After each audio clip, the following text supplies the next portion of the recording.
बिस्मिल्लाहिर्रहमानिर्रहीम। Chapter number 10 हम कर रहे हैं। 10th की मैथ का थ्योरम नंबर 1 है। उसको समझने से पहले हम दो चीज़ें समझेंगे।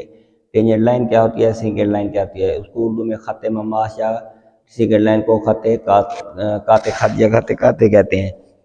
ये ऐसी लाइन जो दायरे को बैरूनी तौर पर सिर्फ एक नुक्ता पर टच करती हुई आगे गुजर जाए, इसको टेंजेंट या ममास कहते हैं। इसी को इंग्लिश में टेंजेंट कहते हैं। और ऐसी लाइन जो दायरे को दो नुकात से काटती हुई दायरे के अंदर से होकर गुजरे, उसको काते खत या फिर इंग्लिश में सीकेंट कहते हैं। ठीक हो गया। ये हमने सीकेंट जो दायरे के दरमियान से गुजरे, दायरे के दो पॉइंट से गुजरे। और टेंजेंट लाइन क्या होती है, ऐसी लाइन जो बैरूनी तौर पर एक जगह पर टच करे। अब हमने थ्योरम की स्टेटमेंट को जरा समझना है। थ्योरम की स्टेटमेंट है, if a line drawn perpendicular to the radial segment, हमें of a circle at its outer end, उसके बैरूनी जो है एंड पर, मतलब रेडियल सेगमेंट के रेडियल सेगमेंट, हमें अब ये समझ आ गई कि एक दायरा दिया गया है, दायरे में एक रेडियल सेगमेंट है, रदास का खत खींचा हुआ है, उसके बैरूनी नुक्ते पर परपेंडिकुलर 90 का एंगल बनाती हुई एक लाइन गुजरे तो वो उस दायरे पर टेंजेंट होगा। ये हमने प्रूव करना है। 90 एंगल तक हमें दिया गया, हमें एक दायरा दिया गया है। उस दायरे का हमने पॉइंट नुक्ता सेंटर जो है वो ओ को फर्क कर लेते हैं, और ए बी लाइन हम सपोज कर लेते हैं कि ये ओ सी रेडियल सेगमेंट के आउटर एंड को टच करती हुई इसके साथ 90 डिग्री का एंगल बनाती है। ये भी हमें पता है, गुजर जाती है, ये हमें मालूम है। उसके बाद हमने साबित क्या करके देना है, हमने ये साबित करके देना है कि जो ए बी है वो इस दायरे का टेंजेंट है। हमें पता है कि टेंजेंट जो होती है वो आप जो है दायरे को एक नुक्ते पर टच करती हुई गुजरती है। ये हमने हम टू प्रूफ क्या करना है, हमें मतलब हमें पहले गिवन होता है। गिवन क्या है हमारे पास, गिवन है a circle with center O। इसके अलावा क्या गिवन है, OC, ये गिवन है रेडियल सेगमेंट है, और AB इज परपेंडिकुलर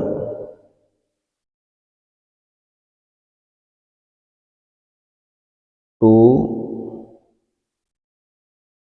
OC। यानी ये जो मैं इंग्लिश में लिखा है इज परपेंडिकुलर टू OB, इसको हम मैथमेटिकली ऐसे लिख सकते हैं कि OC, ये हमें मालूम है, OC is perpendicular to AB, ऐसे भी इसको लिख सकते हैं। ये हमें गिवन है। हमें क्या गिवन है, ये एंटी एंगल गिवन है, और हमें ये दायरा है, उसका रदास है, OC उसका रेडियल सेगमेंट है, और AB एक ऐसी लाइन है जो OC C पर आउटर एंड कौन सा है, C। ठीक है, C आउटर एंड है, जो उसने कहा है कि इस रेडियल सेगमेंट के दो एंड है ना, एक आपके पास मरकज पर है और दूसरा बैरूनी साइड पे है, तो आउटर एंड पर परपेंडिकुलर है। ये हमने गिवन है। हमने ये साबित करना है कि ए बी जो है वो उसका रेडियल सेगमेंट है इस दायरे जिसका सेंटर ओ है। अब हमें चाहिए टू प्रूफ या मतलूब। क्या होता है मतलूब, है हमें हमें मालूम जो है हमने लिख लिया है गिवन। टू प्रूफ क्या है कि हमने ये साबित करना है कि ए बी इज टेंजेंट या ममास है, tangent to the circle. A B जो है वो उसका ममास है, दायरे का ममास है। ये हमने साबित करना है। तो उसके लिए हम अमल करते होते हैं, कंस्ट्रक्शन करते होते हैं कुछ, ताकि चीज़ों को आसान बनाया जा सके। तो कंस्ट्रक्शन या अमल क्या करेंगे, अमल हम इतना करेंगे कि ओ को सी से मिला दें, ओ को ए से, सॉरी ओ को ए से मिलाएं तो दायरे को वो नुक्ता डी पर कता करता है। यही हम लिख देंगे जो हमने किया है, कि हम लिखेंगे join O with a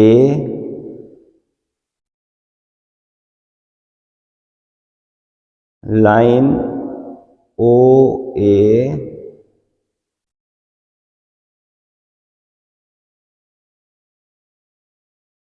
touch या कट द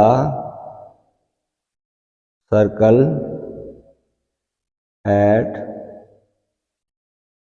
पॉइंट डी। जो सर्कल को पॉइंट डी पर, ये डी है, पॉइंट डी पर टच करती हुई गुजरती है। ये हमने अमल किया है। इसके बाद होता है हमारा प्रूफ या सबूत। अब हमने प्रूफ देना है। प्रूफ के हमें एक साइड पे स्टेटमेंट्स होती हैं, दूसरी साइड पे रीजंस होती हैं। तो स्टेटमेंट्स या बयानात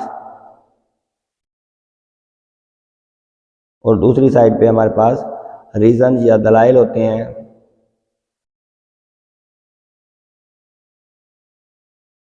अब हमें ट्राइंगल नजर आ रही है फिगर में, हम लिखेंगे कौन C triangle? In triangle O C ए। इस ट्राइंगल में angle O C A is equal to 90 degree. ये हमें क्या है? मालूम है या गिवन है।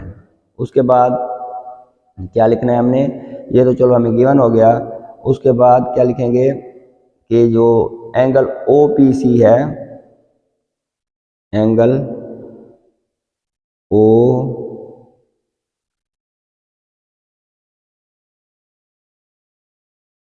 ए सी, ये जो पॉइंट ओ ए पर एंगल, ये वाला एंगल, ये लेस देन है 90 डिग्री। क्यों? क्योंकि राइट ट्रायंगल में ये एंगल 90 आ गया, टोटल 180 होते हैं, ये तो 90 आ गया, तो ये दोनों एंगल जो हैं इनका सम, इनका मजमुआ तो 90 आ सकता है। ये एक एंगल इक्वल टू 90 नहीं आ सकता। तो हम क्या कहेंगे कि एक्यूट एंगल, ये है हादा जाविया, acute angle in right triangle. Right triangle का एक एंगल जो 90 आ गया वो हमने ऊपर मेंशन कर दिया है। दूसरा एंगल 90 नहीं आएगा बल्कि 90 से लेस आएगा, इसलिए उसका नाम लिख दिया हमने कि वो एंगल 90 से लेस है। तो अब हम इधर नीचे लिख सकते हैं, देखें ये एंगल लेस है, ये एंगल ग्रेटर है, ये चीज़ हमने मेंशन कर दी। ये एंगल लेस है और ये एंगल ग्रेटर है, ये हमने इधर मेंशन कर लिया हुआ है। यानी कि ये 90 है, ये 90 है, ये 90 से छोटा है, तो ये बड़ा होगा, ये छोटा होगा। अब इस एंगल के सामने ये साइड बनती है ओ सी, और इस एंगल के सामने ये साइड बनती है ओ सी। ओ सी जो होगी वो लेस होगी, इस एंगल के सामने ओ सी है वो लेस है किससे? इस एंगल के सामने ओ ए से, ओ ए। ये हमने 9th में एक थ्योरम पढ़ा था, इसकी रीज़न ये है। हमने 9th में एक थ्योरम पढ़ा था कि बड़े एंगल के सामने साइड बड़ी होती है, छोटे एंगल के सामने साइड छोटी होती है। तो हम लिखेंगे side opposite to greater angle बड़ी होती है, side opposite to greater angle. जो ग्रेटर एंगल के सामने साइड होगी वो बड़ी होगी, जो स्मॉलर एंगल के सामने साइड होगी वो छोटी होगी। तो इससे क्या जाहिर हुआ कि O C is less than ओ ए। इस चीज़ से ओ सी जो है वो छोटा है, ओ ए बड़ा है। इस चीज़ से हमें ये साबित हो गया कि ए इज पॉइंट, ए ऐसा पॉइंट है जो आउटसाइड है, सर्कल से बाहर है। इस चीज़ से हमें ये जाहिर, is point outside the circle. ये ऐसा पॉइंट है जो सर्कल से बाहर है। तो हम लिख सकते हैं कि एवरी पॉइंट, एक पॉइंट तो हमने लिया था वो बाहर आ गया, एवरी पॉइंट एक्सेप्ट, यानी कि सी के अलावा, सी के अलावा हर पॉइंट सर्कल से बाहर होगा। Every point except C, C के अलावा ऑन, कहाँ पे? On A B is outside the circle. ये हमने सो, तो हम कह सकते हैं कि जो है ना वो आपके पास सर्कल को A B, so A B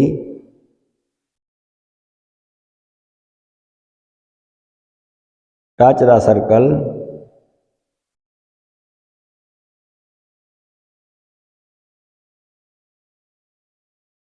only at C. यही हमने साबित करना था कि एक जगह पर टच करता है, ज़्यादा जगह पर टच नहीं करता। तो हम लिखेंगे हैंस प्रूव्ड, हमने साबित कर लिया है। मैं दोबारा इसको रिवाइज कर देता हूँ पूरे थ्योरम को। थ्योरम की स्टेटमेंट है कि अगर एक लाइन है जो कि परपेंडिकुलर है, एक ऐसी लाइन ए बी जो परपेंडिकुलर है रेडियल सेगमेंट ओ बी पर, ओ सी पर जो परपेंडिकुलर है, वो उसका टेंजेंट हमने साबित करना था। गिवन क्या है, एक circle with centre O C radial segment है, ए बी परपेंडिकुलर है, ये भी हमें गिवन है।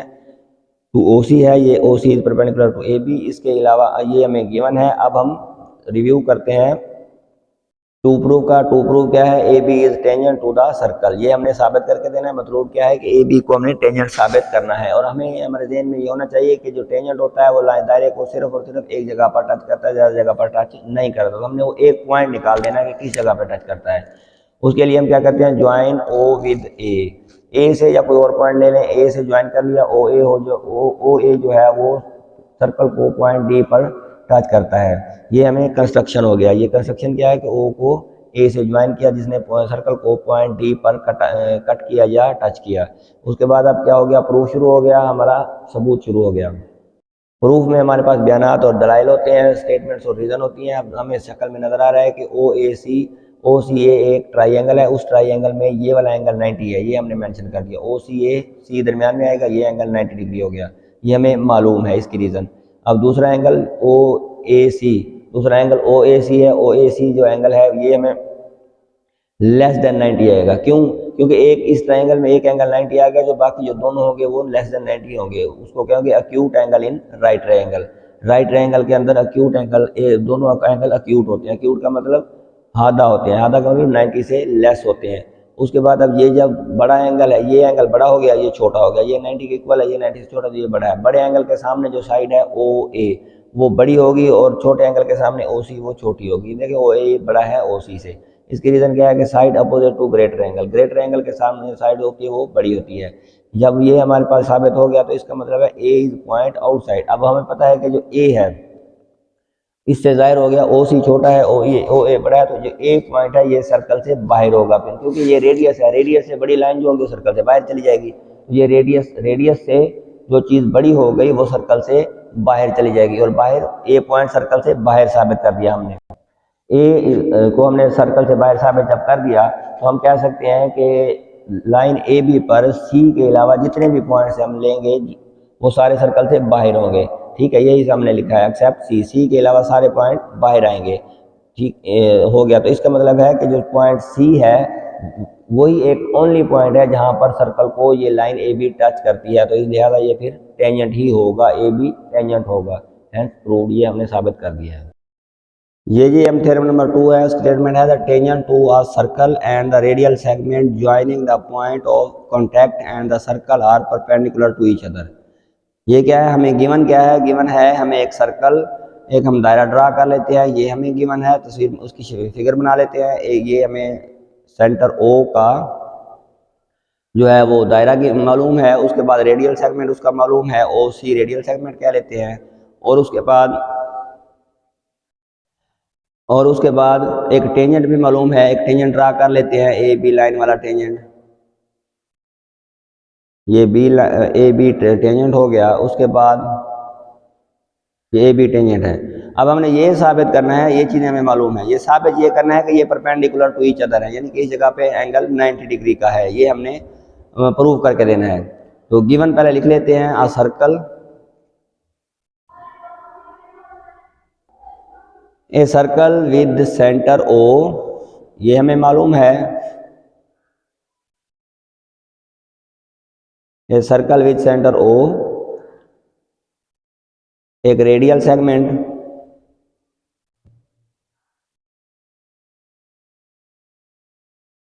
जिसका नाम ओ सी है, ये है, ये भी मालूम है, और tangent A B at point C, tangent A B है जो कि पॉइंट सी पर टेंजेंट है। ये चीज़ हमें मालूम है, ये तो हो गया गिवन। उसके बाद क्या करना है हमें, मतलब क्या है, टू प्रूफ क्या है, टू प्रूव या मतलब क्या है कि जो ओ सी है ये परपेंडिकुलर है ए बी, आपस में ये दोनों परपेंडिकुलर हैं, या इंग्लिश में उसको लिख लें वर्डिंग के फॉर्म में कि O C radial segment and tangent are perpendicular to each other, ये हमने साबित करके देना है। या फिर ऐसे लिख लें रेडियल, ये लिख लें या ये लिख लें या दोनों लिख लें, radial segment O C and tangent A B are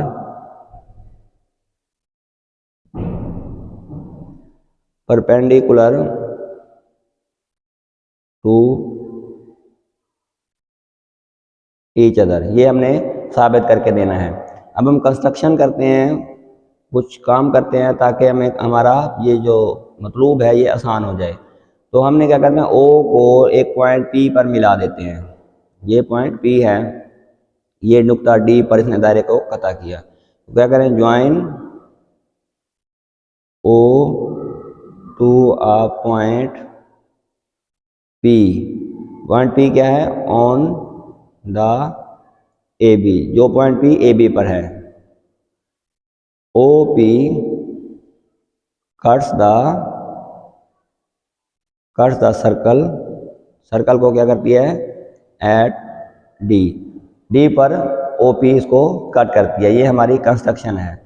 अब हमने ये एंगल 90 साबित प्रूव करके देना है कि ये एंगल 90 डिग्री का है, ये हमने प्रूव करना है, ये हमारे ज़हन में होना चाहिए। ये हम सबूत में करेंगे। प्रूव में हम लिखेंगे कि ओ पी, जो कंस्ट्रक्शन में लिखा है, O P cuts the circle at D, cuts the circle at D where A B is tangent at C. ये क्या है हमारे, हमें क्या है, ये हमने किया है कंस्ट्रक्शन, अमल किया है। उसके बाद फिर हमने क्या लिखना है कि O P is equal to O C, ये एक ही दायरे के रदास हैं, एक ही दायरे के रदास हैं, O P O D, sorry O D, O D और ओ सी, देखें एक ही दायरे के रदास हैं, लिहाजा ये बराबर होंगे। ये इक्वेशन नंबर 1 हो गई। फिर लिखेंगे कि O D is less than O P,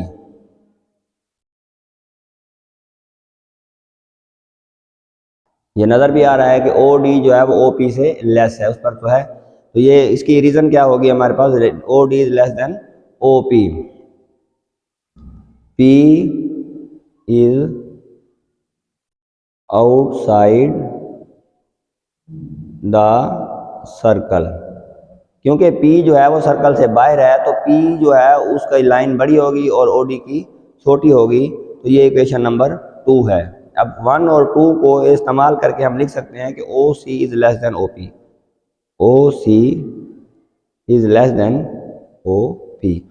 देखिए ये आपस में इक्वल है, OD की जगह OC लिखा जा सकता है, तो मैंने OD की जगह OC लिख दिया, ठीक है। फ्रॉम 1 एंड 2, OC की जगह मैंने OC लेस है, OP ग्रेटर है, तो इसका क्या मतलब है कि OC जो है, इसका क्या मतलब है, इस चीज़ का ये मतलब है कि OC is shortest distance from O to line AB। इसका ये मतलब है इस चीज़ का कि OC जो है वो छोटा है OP से, तो इसका मतलब है कि OC सबसे छोटा डिस्टेंस है, सबसे छोटा फासला है O से लेकर लाइन AB तक। जो मर्जी लाइन ड्रा करें उनमें से सबसे छोटा OC है, और हम 9th में पढ़ चुके हैं कि सबसे शॉर्टेस्ट डिस्टेंस वो होता है, वो परपेंडिकुलर होता है। तो ये जो लिखा है मैंने, इसका क्या मतलब है? This implies that O C is perpendicular to A B. सबसे छोटा डिस्टेंस परपेंडिकुलर पर ही होता है, ये 9th में हमने एक थ्योरम पढ़ा है। ठीक है, तो हेंस प्रूव्ड, ये हमने प्रूव करना था, वो हमने प्रूव कर लिया है। तो इस तरह ये थ्योरम नंबर 2 भी हमने कंप्लीट कर लिया। हमारे चैनल को लाइक और सब्सक्राइब जरूर कर दें। अगर कोई मसला या कोई समझ ना आए, कोई पॉइंट हो, आप कमेंट सेक्शन में लाजमी पूछ सकते हैं। अगर उर्दू मीडियम में आपको दरकार हो, इंग्लिश मीडियम में समझ ना आ रही हो, वैसे मैं कोशिश तो कर रहा हूँ कि उर्दू वालों को भी समझ आ जाए। अगर ना आ रही हो तो फिर आप कमेंट सेक्शन में उर्दू मीडियम के मसले की डिमांड कर सकते हैं, मैं इंशाल्लाह वो भी अपलोड कर दूँगा। अल्लाह ताला आपका हामी नाज़िर।